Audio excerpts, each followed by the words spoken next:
Di kelas, Agarit dan Ikarus berbincang sebelum kelas dimulai. Dan tiba-tiba Paul muncul memukul Ikarus dan mengatakan, "Kalau aku menjadi kalian, aku akan kabur bersama Astur." Di sini kita tahu kalau semua orang menganggap Astur atau Joshua kabur karena tantangan duelnya dengan Amaru. Dan target kelompok Amaru sekarang adalah kawan-kawan Joshua, yaitu Ikarus dan Agaret, untuk menggantikan Astur yang kini kabur. Sebelum terjadi pembulian, sang guru datang dan menegur mereka semua. Sang guru kesal karena pertarungan murid itu dilarang oleh akademi dan mengancam Paul akan mendapatkan suatu hukuman. Seketika itu juga, Paul dan kawan-kawannya tidak jadi membuli Karus dan Agaret.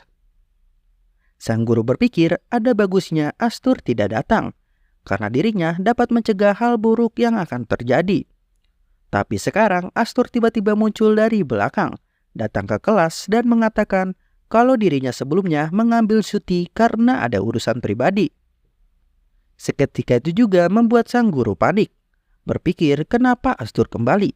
Jika Astur datang, Amaru akan membuat masalah dengan dirinya tentang duel yang akan dilakukan. Orang-orang menganggap kalau Joshua kini kembali setelah menghilang selama 3 hari dari hari sebelum duel, yang membuat dirinya kini diremehkan. Sekarang sang guru menyuruh semuanya untuk diam karena pelajaran akan dimulai dan menyuruh Astur untuk duduk di bangkunya. Sang guru berpikir dirinya harus segera menghentikan kejadian setelah ini, yaitu menunda latihan praktek sparring karena dirinya tidak tahu apa yang akan dilakukan oleh Amaru. Di saat Joshua duduk, Agarit menanyakan alasan kenapa Astur kembali, padahal dirinya bisa kabur saja, apalagi keluarga Frederick kini sudah runtuh. Joshua terkejut karena Agarit ternyata menyelidiki latar belakang Astur. Sedangkan Ikarus kini menatap Astur dengan tatapan khawatir. Joshua tahu kalau Ikarus mengkhawatirkan dirinya, tapi Joshua berpikir untuk menyelesaikan semua masalah kecil tersebut segera, karena ada hal penting yang harus segera dia lakukan. Kini kita ke Lugia sebelumnya. Joshua mengatakan bagaimana Lugia tahu tentang balas dendamnya. Apakah dirinya benar-benar kembali ke masa lalu bersama Lugia? Lugia tahu sekarang Joshua memiliki banyak pertanyaan, tapi dirinya tidak bisa memberitahunya saat ini, selama Joshua belum memenuhi beberapa syarat. Di sini Joshua agak kesal dengan Lugia dan menyuruh Lugia untuk tidak main-main dan segera memberitahunya. Tapi Lugia kini marah dan mengatakan kalau dirinya sekarang tidak sedang main-main. Dirinya bisa saja tidak peduli dengan Joshua dan membiarkan semuanya terjadi. Karena di sini Joshua lah yang terburu-buru. Mendengar hal itu, Joshua akhirnya menanyakan syarat dari Lugia, yang seketika itu juga membuat Lugia kembali bahagia. Lugia mengatakan kalau syaratnya sangat sederhana, yaitu Joshua harus membangun koneksi yang Joshua miliki di masa lalu, dan Joshua juga harus lebih menjaga diri. Joshua terkejut dengan syarat tersebut, karena tidak ada satu hal pun yang merugikan dirinya. Kini Lugia meminta Joshua untuk menyetujui persyaratan tersebut, karena dirinya sekarang mulai mengantuk. Tidak tahu apa maksud dari persyaratan tersebut, tapi kini Joshua berpikir untuk menerima persyaratannya. Karena Joshua sudah setuju, kini Lugia memberikannya sebuah petunjuk. Lugia mengatakan kalau Bronto Stone bukan memiliki kekuatan memprediksi masa depan, tapi karena Joshua berpikir tentang salah satu target balas dendamnya, sehingga membuat penglihatan tersebut terjadi di mimpinya. Dan Joshua mendapatkan prediksi mimpi karena ada dua kekuatan yang terbelangkai di dalam tubuh Joshua, yaitu Divine Power. Lugia menjelaskan kalau Divine Power adalah kekuatan ilahi dari dewa. Contohnya seperti pendeta yang mendapatkan wahyu atau penglihatan sebelum beberapa hari terjadi sebuah bahaya. Dan prediksi mimpi yang dialami Joshua mirip seperti itu. Dan bagi manusia, kekuatan dewa sangat menakjubkan. Terlebih lagi, di dalam tubuh Joshua terdapat dua kekuatan liar yang mengalir, yaitu Demonic Power dan Divine Power. Lugia mengatakan, jika Joshua berhasil menggabungkan kedua kekuatan tersebut, maka tidak ada satupun manusia yang dapat mengalahkan Joshua. Menurut Lugia, yang paling penting sekarang adalah batu Genesis. Logia menjelaskan kalau kekuatan sejati Bronto Stone memang elemen petir dan kecepatan daya hancur yang kuat. Tapi kekuatan aslinya adalah pertumbuhan yang memungkinkan Joshua untuk naik tingkat lebih tinggi daripada ranknya saat ini. Kembali ke kelas, kini Amaru mulai menanyakan sang guru yang terlihat melupakan duel dirinya dengan Joshua. Di sini Amaru meminta sang guru untuk diizinkan latihan sparring seperti yang dijanjikan. Amaru menegaskan kalau profesor berubah pikiran tentang duelnya, dirinya akan mengambil suatu tindakan lain. Sang guru berpikir, walau dirinya adalah guru dan murid, tapi dirinya tidak bisa lepas dari prinsip kekuatan keluarga. Di sini Amaru mulai kembali menantang Astur dan mengatakan kalau dirinya tidak akan membiarkan Astur lolos kali ini. Dan Joshua juga berpikiran hal yang sama dan mengatakan kalau dirinya akan membuktikan seberapa tidak bergunanya rapier Amaru. Sekarang semua orang beramai-ramai pergi ke ruang latihan sparring untuk melihat duel antara Astur dan Amaru. Di aula latihan, banyak orang yang ingin menonton duel tersebut dan mengetahui senjata yang digunakan Astur adalah tombak yang membuat orang-orang kini meremehkannya. Ikarus yang mengkhawatirkan Astur menyarankan agar Astur untuk meminta maaf saja daripada melakukan duel, karena urusannya akan panjang jika keluarga Stan tahu putranya terluka dan pastinya tidak akan tinggal diam. Tapi Joshua dengan pede mengatakan, kalau begitu aku tinggal menghajar mereka semua. Melihat Ikarus yang masih saja khawatir, membuat Joshua menanyakan apakah Ikarus mau bertaruh dengan dirinya. Jika Joshua menang dalam pertarungan, maka Ikarus harus mengabulkan keinginannya. Di sini Ikarus hanya ingin menghentikan duel antara Astur dan Amaru. Terlebih lagi jika dirinya menang dalam bertaruh dengan Astur, dirinya tidak tahu apa yang akan dimintanya. Tapi tentu saja Astur berpikir kalau dirinya tidak akan kalah dalam pertarungan ini. Sebelum duel dimulai, Ikarus mengatakan kepada Astur, kalau kau tidak bisa mengubah akademi ini sendirian. Yang membuat Joshua berpikir apakah ada sesuatu yang terjadi pada Ikarus. Dan kini duel antara Astur Van Venderik dan Amaru Brustein kini akan dimulai. Amaru kini menggunakan pedang kayu untuk melawan Astur dan menggunakan gaya bertarung keluarga Stan yang berfokus kepada senjata rapier. Sedangkan Astur hanya menggunakan tombak kayu dan menutup matanya. Melihat hal itu membuat orang-orang kesal dan menganggap kalau Astur itu hanya mencari perhatian. Joshua berpikir sekarang dirinya sudah naik ke tingkat 3 Magic Spear Art. Daripada menggunakan kekuatan, Joshua berpikir untuk mengalahkan Amaru hanya dengan dasar Swordmastership-nya saja. Kini Amaru mulai menyerang dan menerjang Astur berpikir untuk mengalahkannya. Tapi Joshua hanya terdiam dan menggerakkan tombaknya menusuk ke arah Amaru. Yang seketika itu juga senjata Amaru langsung hancur dan dirinya terkena serangan dari Astur yang kini membuatnya terjatuh dan pingsan. Semua orang yang menyaksikan terkejut melihat pertarungan singkat tersebut, tidak percaya dengan apa yang dilihatnya. Tiba-tiba Anna muncul dan mengatakan kalau dirinya sudah menduga kalau Joshua bisa mengalahkan Amaru bahkan dengan tidak bergerak. Dan di sini Anna menyebutkan nama Joshua von Agnus. Perkataan itu terdengar oleh Ikarus yang membuatnya berpikir kenapa siswa itu mengatakan Joshua von Agnus. Sekarang Joshua berpikir akhirnya dirinya naik pencerahan dari tingkat 3 ke tingkat 6 Swordmastership-nya. Yang dimana hal itu bahkan tidak dapat ia lakukan di masa lalu. Semua itu adalah kekuatan Bronto Stone yang diberitahukan oleh Lugia, yaitu pertumbuhan.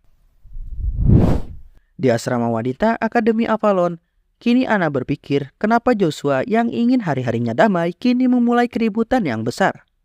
Di sini Anna mulai menghubungi ayahnya atau Dracia melalui Crystal Magic.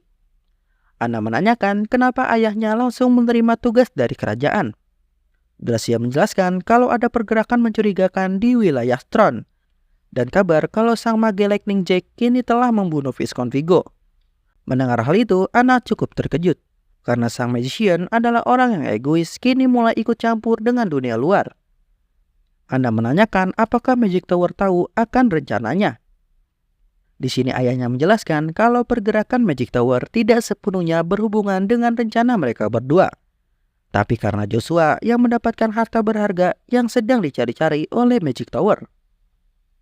Sekarang Gracia menanyakan kenapa Anna sekarang menghubunginya. Anna menceritakan tentang kejadian di akademi. Joshua berhasil mengalahkan anak keluarga Stein dengan hanya satu serangan.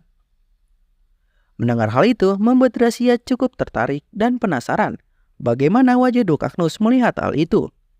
Dan menurut Gracia, mungkin pewaris sah Duke Agnus akan jatuh ke tangan Joshua. Anna cukup heran dengan pemikiran ayahnya, karena Joshua adalah anak haram. Bagaimana dirinya bisa menggantikan Mabel sebagai pewaris sah?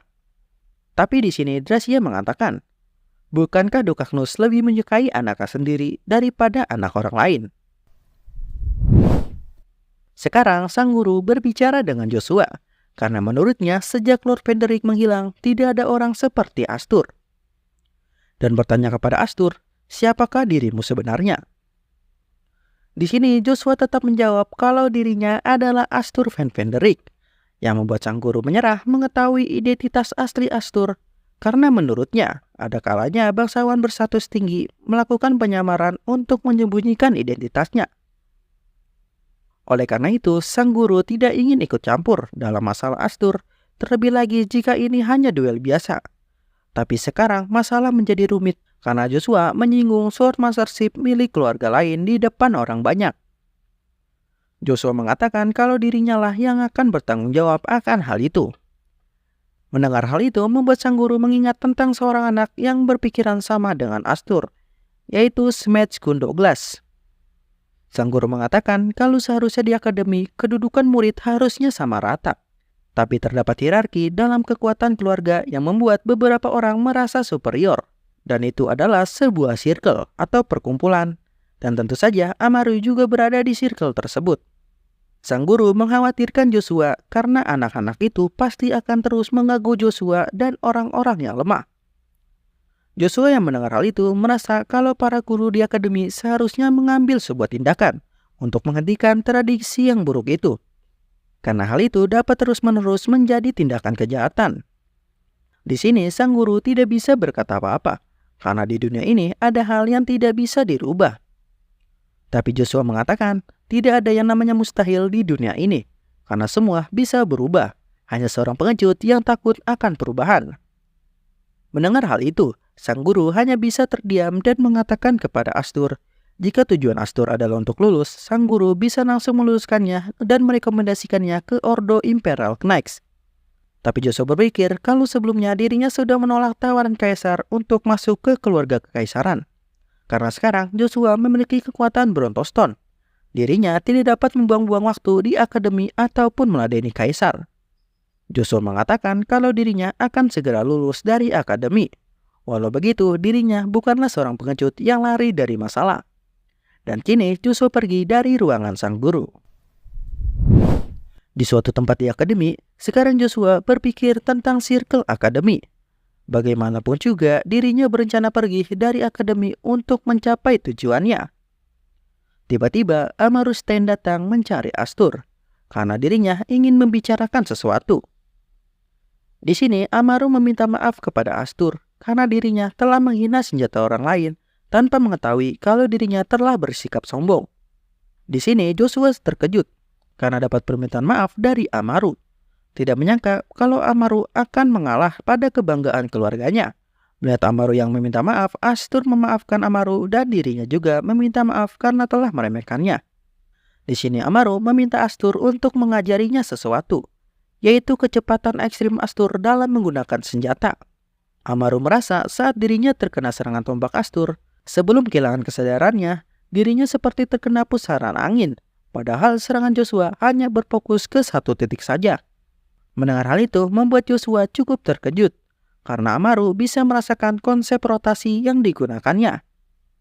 Joshua berpikir apakah Amaru tidak merasa malu meminta seseorang untuk mengajarinya seni bela diri. Karena pada dasarnya seorang bangsawan adalah orang yang sombong. Amaru memohon kepada Astur untuk diajari teknik bela diri Astur.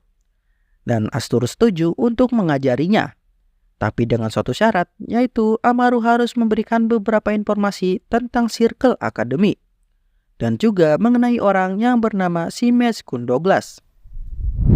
Di istana Kekaisaran Avalon, kini sang kaisar mendapatkan surat dari Kekaisaran Swallow melalui Jaqen, dan sang kaisar berpikir kalau surat itu pasti dari Dracia. Di dalam surat itu, Dracia mengatakan kalau dirinya harus segera mempercepat rencananya dan meminta sang kaisar untuk menyesuaikan diri dengan jadwal cepat dan memberikan dukungan sesuai yang dijanjikan. Sang kaisar berpikir kalau oposisi wilayah lebih mengerikan daripada yang dikira. Namun dirinya akan mengirimkan 2 master untuk membantu Dracia. Bawahan sang kaisar yang bernama Jaqen berkata kalau ada satu informasi lagi yang ingin diberitahunya, yaitu Joshua yang telah mendaftarkan diri ke akademi sambil menyembunyikan identitasnya sebagai Astur, dan berhasil mengalahkan Amarustain hanya dengan 1 serangan saja. Mendengar hal itu, membuat sang kaisar tertawa kencang karena tidak menyangka Joshua dapat mengalahkan anak dari salah satu master di Kekaisaran Avalon. Dan bahkan sang kaisar menganggap Babel bukanlah tandingan Joshua saat ini.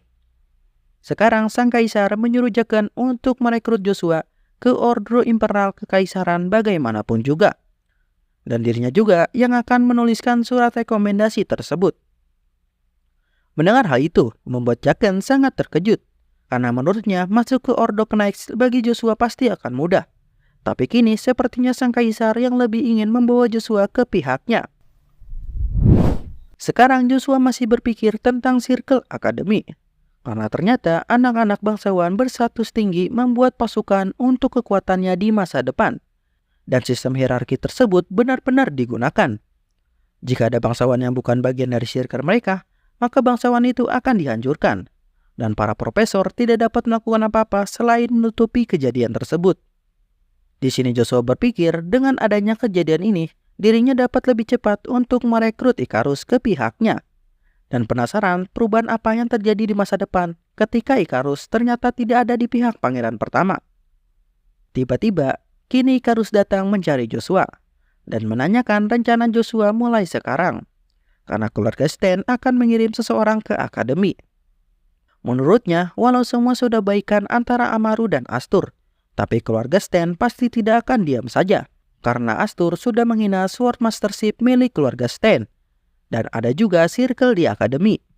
Di sini Joshua mengatakan kalau itu bukanlah masalah. Karena dirinya dapat menyelesaikan kedua masalah sekaligus. Yaitu menunjukkan kekuatannya secara penuh agar mereka patuh. Ikarus berpikir awalnya dirinya ingin menghentikannya. Tapi melihat duel antara Amaru dan Astur, kemungkinan Astur mungkin tidak akan kalah. Di sini Joshua mengatakan, apakah kau ingat tentang pertaruhan terakhir kali? Karena Ikarus kalah, kini Joshua ingin memberitahu keinginannya, yaitu Joshua menginginkan Ikarus. Joshua menginginkan agar Ikarus menggunakan kemampuannya hanya untuk dirinya, dan mau berada di pihaknya. Ikarus berkata, seenggaknya kalau benar-benar berhasil, dirinya akan melakukan apa yang Astur katakan dan akan memikirkannya segera. Kini Ikarus lari meninggalkan Joshua. Di kediaman Dukaknus, kini Chance sedang berlatih dengan Dukaknus, mempelajari Sword Mastership keluarga Dukaknus. Di sini, Dukaknus mengatakan, apakah kau mampu melindungi Joshua hanya dengan kemampuan seperti itu? Ku harap kau tidak menjadi gangguan bagi Joshua. Dukaknus mengatakan hal itu untuk membangkitkan semangat Chance. Kini Chance mulai menyerang Dukaknus kembali dan mengatakan dirinya harus menjadi kuat agar hal itu tidak terjadi. Dukaknus mengatakan apa alasan Chance ingin menjadi kuat sampai mengganti senjata utamanya. Tapi Chance mengatakan kalau tuannya sudah berjanji kalau dirinya akan berhasil. Sehingga Chance tidak perlu untuk tunduk dengan siapapun selain tuannya. Dukaknus yang mendengar hal itu memuji tekad Chance yang berani. Dan kini Dukaknus menyerang Chance yang membuatnya terlempar jauh ke dinding dan kini Chance pun pingsan. Dukaknus merasa senang karena Joshua mendapatkan bawahan yang setia hanya dengan waktu yang singkat. Kini Baron Head datang ke Dukaknus karena dirinya mendapatkan kabar dari Intel kalau Kekaisaran membuat kemajuan tentang itu. Yang membuat Dukaknus menanyakan siapa sumber utamanya. Dan Baron Head mengatakan yaitu keluarga Sten. Meminta Dukaknus untuk membaca suratnya untuk mengetahui lebih lanjut. Kini Dukaknus bilang, akhirnya dimulai juga. Oke, itu dia pembahasan alur cerita kali ini. Ceritanya bersambung sampai di sini dulu dan esok kita lanjutkan kembali. Yang pasti ceritanya sudah mulai kompleks karena berbagai karakter sudah mulai ambil peran dalam ceritanya. Dan sebuah konflik yang akan menimbulkan peperangan. Terima kasih buat kalian yang sudah menonton sampai akhir. Jangan lupa di like dan komen videonya, supaya Jime tahu kalian menunggu uploadan part selanjutnya. Oke, sampai jumpa di video selanjutnya. Sehat selalu. Bye-bye.